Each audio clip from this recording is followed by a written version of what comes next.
روز پرکار دکتر امیرعبداللهیان وزیر امور خارجه در ژنو مقر اروپایی سازمان ملل متحد. وزیر امور خارجه ابتدا در 55مین نشست شورای حقوق بشر حاضر شد و آخرین مواضع جمهوری اسلامی ایران را درباره مهمترین مصادیق این روزهای حقوق بشر برشمرد و از رفتار دوگانه غرب با موضوع حقوق بشر انتقاد کرد. امروز جهان شاهد حمایت همه جانبه ایالات متحده آمریکا، کانادا، انگلیس و برخی متحدین آن از رژیم صهیونیستی است. حمایتی که همدستی واقعی در نسل کشی محسوب می شود. شورای حقوق بشر سازمان ملل می بایست رژیم صهیونیستی و حامیان آن را در قبال جنایات ضد بشری خود پاسخگو کند. حضور در جلسه بررسی وضعیت حقوق بشر در سرزمین اشغالی فلسطین با حضور همتایانی از کشورهای اسلامی و عربی از دیگر برنامه‌های وزیر امور خارجه بود. کشورهای اسلامی و همفکر حامی فلسطین مصمم هستند در جریان این نشست صدای متحد و بلندی در حمایت از مردم فلسطین باشند.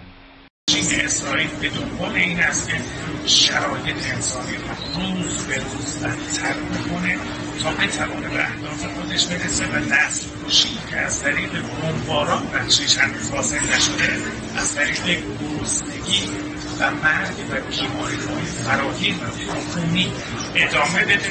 ما این رو با صدای بلند در نشست‌هایی که داریم مطرح کرده و خواهیم کرد. شرکت در بخش عالی رتبه کنفرانس خلع اصطلاح از دیگر برنامه‌های امیرعبداللهیان در نخستین روز حضور در ژنو بود. ایران به عنوان یک کشور قدرتمند از حیث نظامی یکی از اعضای کنفرانس خلع اصطلاح است و از 28 اسفند به مدت 4 هفته ریاست این کنفرانس را بر عهده خواهد گرفت.